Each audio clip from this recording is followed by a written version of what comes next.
Imagine it, a dusty main street. The sun blazes overhead. A lone figure stands, hand hovering over his gun belt. You think you know what's coming. A quick draw duel, a Colt 45, a clean shot before noon. Appears to do, yes.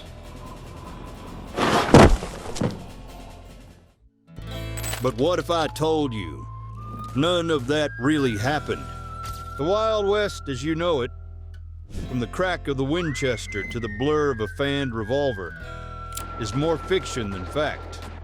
Today, we're pulling the trigger on 11 Wild West weapon myths you probably still believe. From guns that misfired more than they hit, to duels that never happened, we're about to bust open the frontier's biggest legends. One round at a time. Saddle up. This is the history you didn't learn in school. Myth 1, the high noon quick draw duel. We have to start with the cornerstone of every great Western. Two men, a lawman and an outlaw, facing each other from 20 paces. The townspeople scatter. A clock tower chimes 12. In a split second, leather is cleared, hammers fall, and only one man is left standing. It's the ultimate test of skill, nerve, and honor, the quick draw duel. This iconic image wasn't born from historical records. It was born in the pages of sensationalized dime novels in the late 19th century, and then immortalized by Hollywood. Directors found it to be the perfect dramatic device. It's visually clean, easy to film, and packed with tension. It transforms a chaotic, violent act into a structured, almost gentlemanly contest. Actors like Gary Cooper in High Noon and Clint Eastwood in his spaghetti westerns solidified this trope into what we now consider historical fact. The duel became a symbol of frontier justice, a clean slate wiped by the fastest hand. The historical reality, it almost never happened. The concept of two individuals formally agreeing to a gunfight, pacing off and drawing on a signal, was exceedingly rare. Most gunfights in the Old West were brutal, chaotic, and anything but honorable. They were typically ambushes, drunken brawls that escalated, or frantic close-range shootouts where multiple people were firing at once. Consider the most famous gunfight in history, the gunfight at the OK Corral. It wasn't a duel. It was a vicious, 30-second-long firefight in a tight space with 9 men blazing away at each other from just a few feet apart. There was no pacing, no draw, just sudden, explosive violence. Historical records show that most men killed in gunfights were shot in the back or from an ambush.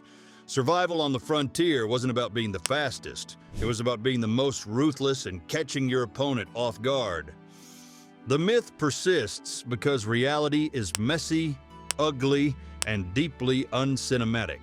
An ambush or a drunken murder doesn't have the same romantic appeal as a structured showdown. The quick draw duel allows us to believe in a code of honor, a set of rules in a lawless land. It sanitized the true, desperate violence of the era into a spectator sport. The legacy of this myth is a fundamental misunderstanding of what frontier justice actually looked like. It wasn't a noble contest. It was a grim struggle for survival, where the rules were few and far between. By peeling back the myth of the duel, we see the real West in sharper focus. It was a place where life was cheap and death could come suddenly and without warning. But if the duel itself was a cinematic fantasy, what about the incredible gunslinging techniques we see within those duels? That brings us to another spectacular myth. The idea that you could turn a 6-shooter into a machine gun. Myth 2, fanning the hammer for ultimate firepower. So, the honorable duel is out. But surely the techniques are real.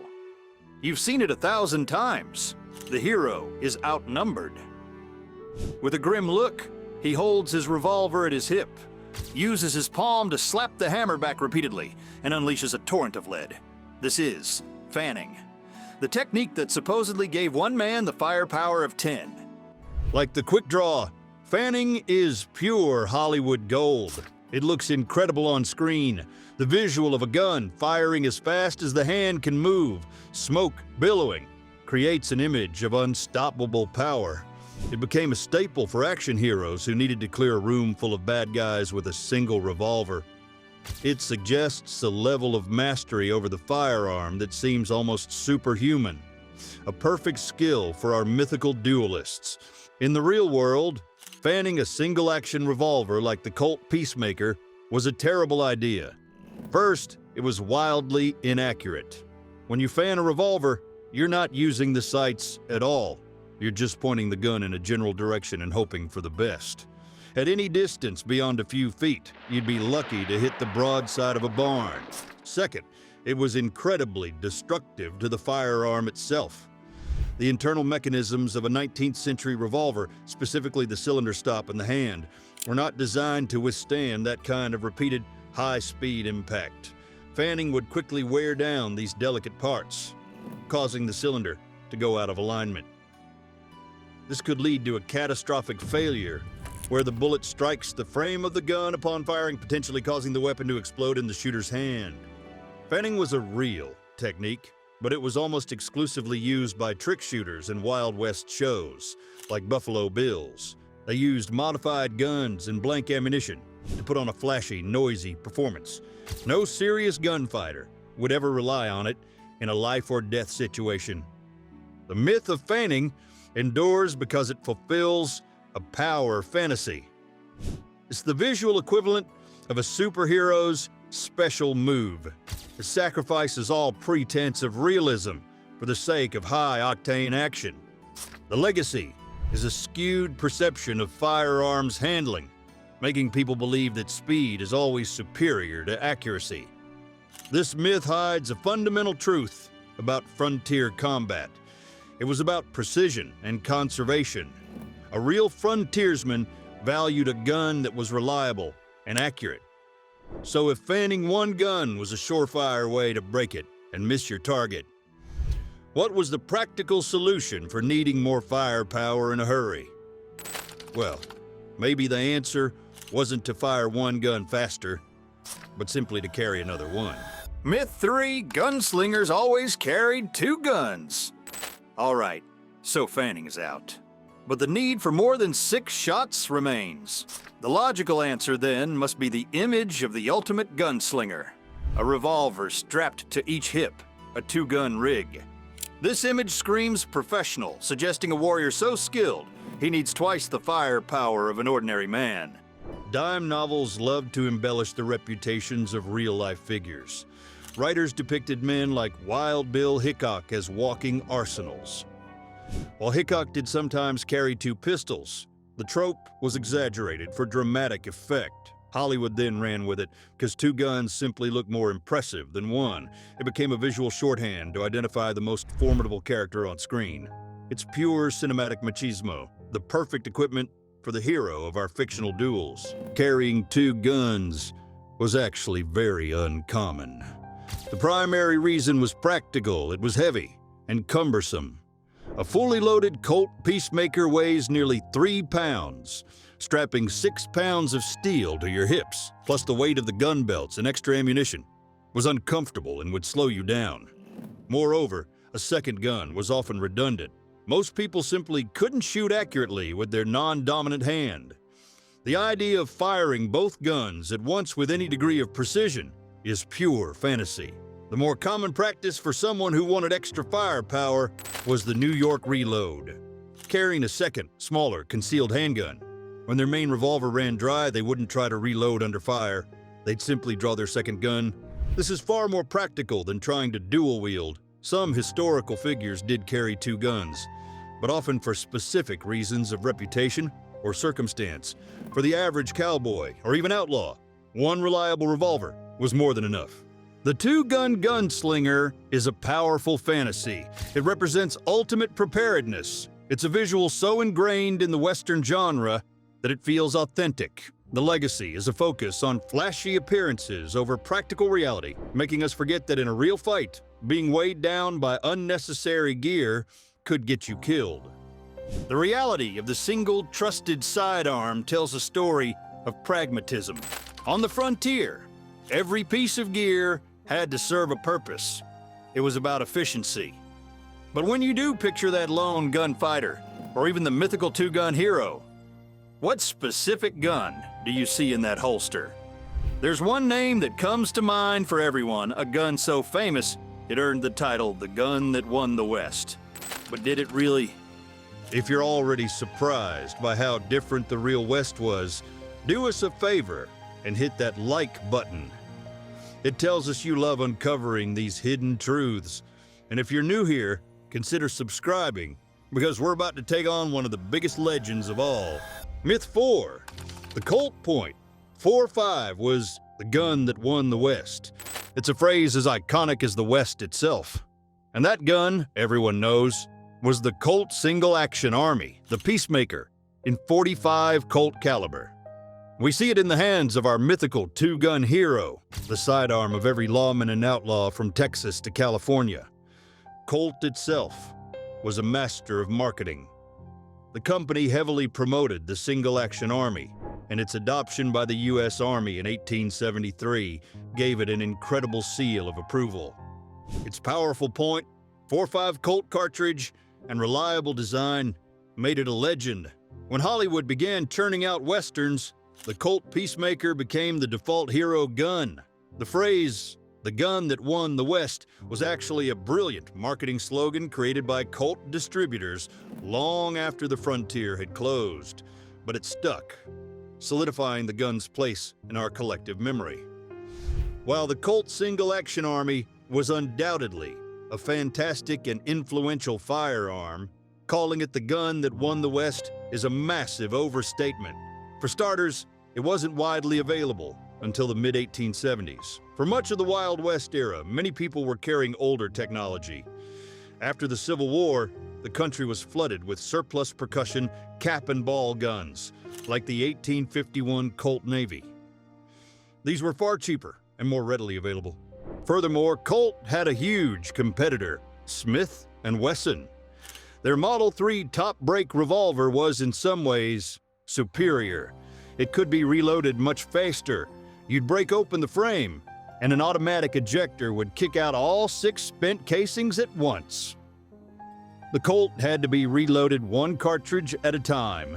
Many famous frontiersmen, including Wyatt Earp and Jesse James, were known to carry Smith & Wesson revolvers. And let's not forget the most common firearm of all, the shotgun.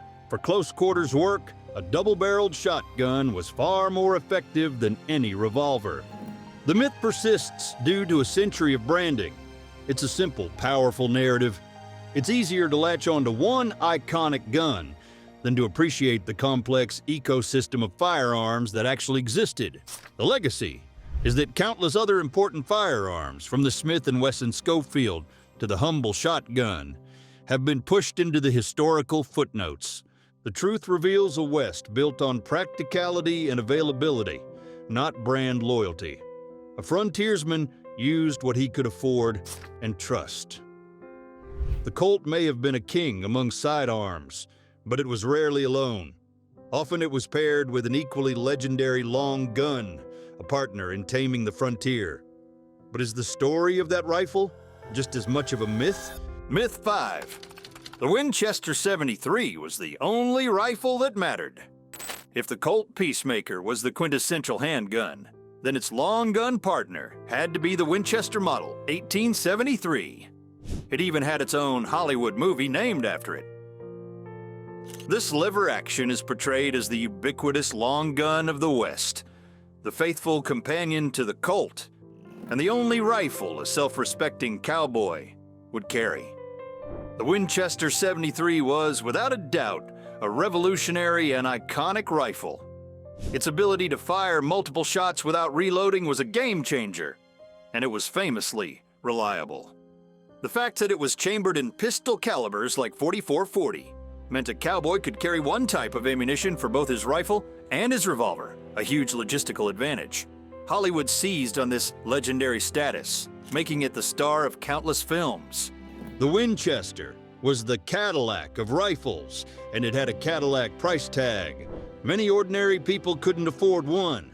They relied on a wide variety of other cheaper long guns. The Springfield trapdoor rifle, a single-shot breech-loader, was the standard-issue U.S. Army rifle, and thousands made their way into civilian hands. For long-range power, nothing could beat a Sharps rifle. Nicknamed Big 50, these single-shot rifles could take down a buffalo at half a mile. The Spencer and Henry repeating rifles, precursors to the Winchester, were also widely used. And again, the simple, affordable, and brutally effective double-barreled shotgun was arguably more common in farmhouses than any repeating rifle. The myth is a product of brilliant branding and the rifle's genuinely excellent design. It's easier to tell a story centered on one legendary name. Its legacy is similar to the Colt myth. It overshadows the many other crucial firearms that were instrumental in shaping the West, giving us a simplified picture of the era's technology. The diverse arsenal of rifles reveals a world of specialization and economic reality. A man's rifle told a story about his profession and his wealth, but the Winchester's most famous feature, its high-capacity tubular magazine, helped fuel another pervasive myth. With 15 shots ready to go, it must have felt like you could shoot forever, which might be where the myth of infinite ammunition truly began. Myth 6. Cowboys had infinite ammunition. With a Winchester in hand, it's easy to see why this myth took hold. In the classic movie Gunfight, the hero's six-shooter seems to fire 20 rounds, and his rifle never runs dry. He lays down a withering field of fire, and the thought of reloading never seems to cross his mind. Ammunition, it seems, is a limitless resource. This is a sin of lazy filmmaking and a necessity of action pacing. Stopping a thrilling gunfight for the hero to spend 30 seconds painstakingly reloading his revolver kills the momentum. It's far easier for directors to simply ignore the constraints of a 6-round cylinder in favor of continuous action. This became so common that it created a subconscious belief that reloading just wasn't a major concern. In the 19th century West, ammunition was precious, and reloading was a critical vulnerability. Most revolvers held 6 cartridges, but sensible shooters often carried them, with the hammer resting on an empty chamber for safety, giving them only 5 shots, reloading a Colt. Single-action army was a slow, deliberate process. You had to bring the hammer to half-cock, open the loading gate, use the ejector rod to push out each spent casing one by one, then insert fresh cartridges one by one. This was not something you could do while someone was shooting at you. It was a moment of extreme danger. Ammunition itself could be expensive and hard to come by. Cowboys didn't waste it. Every shot fired had a purpose. The myth of infinite ammo persists because it serves the story's action. It allows for bigger, more spectacular shootouts. Its legacy, however, is that it completely removes one of the most crucial elements of tension and strategy from our understanding of a real gunfight. The ticking clock of a dwindling ammunition supply was a constant source of anxiety. The truth about ammunition limitation paints a picture of intense tactical awareness. A real gunfight was a deadly chess match where every shot had to be carefully considered. And if you only have 5 or 6 shots and reloading could get you killed, then every single one of those shots had to be perfectly placed. This, of course, leads directly to another towering myth, the idea that every frontiersman was a master marksman. Myth 7. Gunslingers had superhuman accuracy. So, ammo is scarce and precious. Therefore, the heroes of the West must have been marksmen of incredible skill. A coin is tossed into the air. From 50 paces, our hero draws his pistol and shoots it mid-flight. He can split a playing card edge on. The movie Gunslinger possesses an almost supernatural accuracy, able to hit impossibly small targets with ease. This trope comes from the Wild West shows.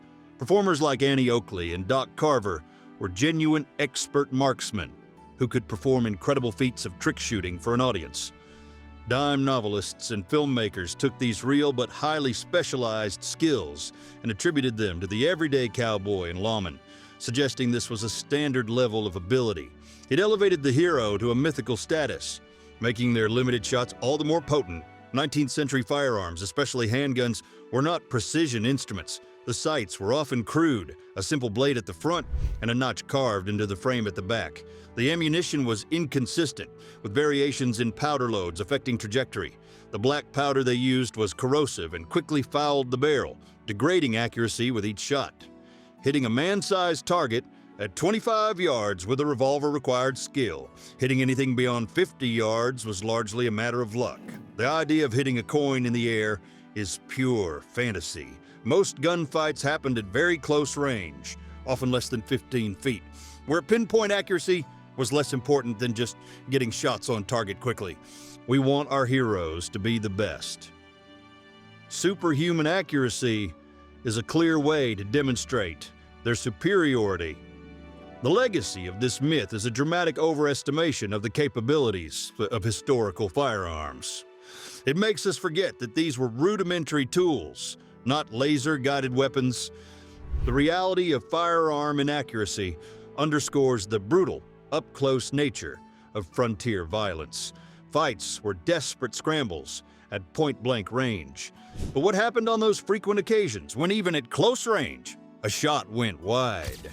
What happened when a bullet missed? Well, that's when we hear the iconic and equally mythical sound of a ricochet. Okay, we're deep into the myths now. What's the biggest Wild West misconception you've always wondered about? Let us know in the comments below. We read every single one and love hearing your thoughts. And if you haven't already, subscribe to join this community of history detectives. Myth 8, the deadly bullet ricochet. The gunfight erupts. Our hero, who we now know isn't a perfect shot, misses and ducks behind a rock. We hear the classic zing, pow, as enemy bullets ricochet off the stone, careening away in unpredictable directions.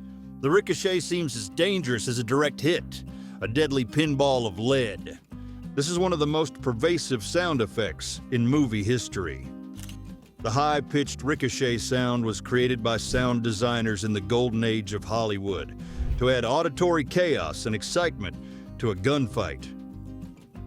It's a simple way to communicate missed shots and near misses to the audience, heightening the sense of danger for the character taking cover. While bullets can ricochet, it doesn't happen the way movies portray it. The vast majority of bullets in the Old West were made of soft, heavy lead.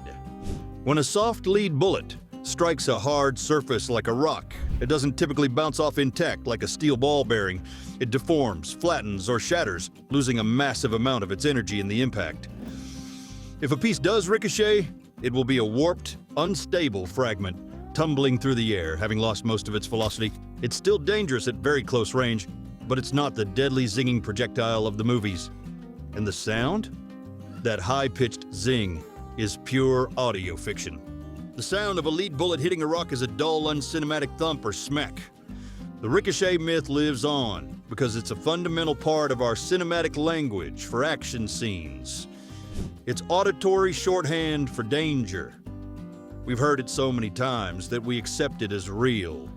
The legacy is a misunderstanding of basic physics and ballistics, all in the service of making a gunfight sound more exciting. The truth of the soft lead bullet tells a story of brutal physics. These projectiles were designed to transfer energy and create devastating wounds. But what if you had a weapon where you didn't have to worry about a single bullet hitting its mark or where it went if it missed? What if you could fill the air with a whole cloud of lead at once? That brings us to the shotgun and its most notorious myth-laden form. Myth 9. Sawed-off shotguns were purely outlaw weapons. The sawed-off shotgun. The name itself sounds illicit. It makes accuracy almost irrelevant at close range. In movies, it's the weapon of choice for bank robbers, bandits, and back-shooting villains. Its short, menacing barrels make it seem like a tool created specifically for criminal mayhem. The sawed-off shotgun has a menacing aesthetic that filmmakers love. It's easily concealable under a duster coat, and its reputation for spreading a wide, devastating pattern of shot makes it the perfect weapon for a violent holdup. Its association with crime in the 20th century, particularly during the Prohibition era, has been retroactively applied to the Old West. While outlaws certainly used them, the sawed-off shotgun was primarily a defensive weapon, most famously associated with lawmen and private guards. The most common user was the shotgun messenger, who rode alongside the driver on a stagecoach. Why saw it off? For use in tight quarters. A long 30-inch barrel is clumsy to handle inside a moving coach. Shortening the barrels made the weapon far more maneuverable. These were not illegal modifications, they were practical ones. Police departments and express companies issued them as official equipment. The first federal laws restricting barrel length, the National Firearms Act, didn't come about until 1934, long after the West was settled. The myth persists because of its strong visual association with criminality in modern media. The term sawed off just sounds illegal. This has created a skewed perception, turning a tool of defense and security into a symbol of pure villainy. The story of the shotgun messenger and his modified weapon is a perfect example of frontier ingenuity, adapting tools for specific, dangerous challenges. It was a weapon made concealable for a particular job. But while a sawed-off could be hidden under a duster, there was another weapon that took the art of concealment to a whole new level. A gun so small, it has its own cloud of myths. Myth 10. Derringers were exclusively ladies' guns.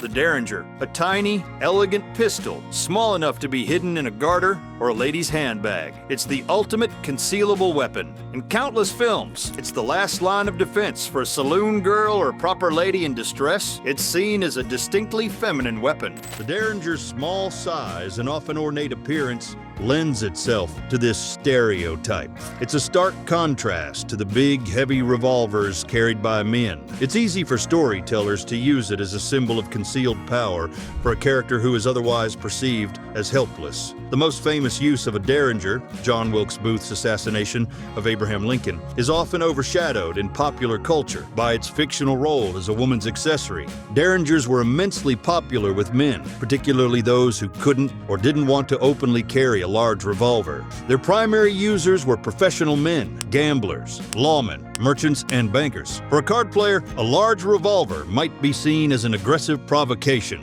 A small Derringer tucked into a vest pocket was a discreet but deadly insurance policy. The Remington Model 95 Double Derringer, for example, fired a potent 41 rimfire cartridge. Despite its small size, it was a serious, close-range weapon that nobody, man or woman, would want to be on the wrong end of. The ladies' gun myth is a classic case of gendered stereotyping in storytelling. It's a simple trope that ignores the practical reasons why so many men chose to carry these pistols. The legacy is the downplaying of the Derringer's role as a serious tool for self-defense among a wide cross-section of frontier society. The widespread use of the Derringer by men reveals a side of the West that was less about open confrontation and more about discreet self-preservation. It was a tool of stealth and surprise. But could you take that stealth one step further? Could you make the very act of firing a gun quiet? This brings us to our final and perhaps most anachronistic myth. Myth 11. Silencers were used in the Old West. A shadowy figure moves through the night. He attaches a sleek tube to the end of his revolver. There's a soft phut instead of a loud bang. This is the work of an assassin, using a silencer to commit a murder without raising the alarm. Surely, this ultimate tool of stealth existed for the spies and killers of the frontier. This myth is born from anachronism. We see spies and assassins use suppressors in modern thrillers and assume that such a useful tool must have existed in some form in the past. The idea of a quiet gun fits perfectly with the clandestine, shadowy side of the Old West narrative. Secret plots, ambushes, and silent killings. This one is simple. The firearms suppressor wasn't invented until the early 20th century. Hiram Percy Maxim, son of the machine gun inventor, patented the first commercially successful Maxim silencer in 1909. This was decades after the Wild West era had effectively ended. Even if a suppressor had existed, it wouldn't work on the vast majority of Old West handguns. Revolvers are inherently loud because of the cylinder gap, the small space between the cylinder and the barrel. When a revolver is fired, hot, high-pressure gas escapes from this gap, with a loud crack. A suppressor only traps gas exiting the muzzle. It does nothing to stop the noise from the cylinder gap, making it largely ineffective on a typical revolver. The myth of the silent revolver persists because it's a cool and compelling gadget that fits the espionage narrative we project onto the past. It's a case of modern technology being fictionally retrofitted into a historical setting where it simply did not belong. The absence of suppressors reinforces a simple truth about the West. Violence was loud. A gunshot was an unmistakable alarm that would alert everyone for blocks around. It was a public event, impossible to hide, adding another layer of consequence and risk to every pull of the trigger. Thanks for joining us on this journey to separate fact from fiction. If you enjoyed busting these myths, give this video a thumbs up and share it with a fellow history enthusiast. And most importantly, make sure you're subscribed with notifications turned on because the past is full of secrets and you won't want to miss our next adventure.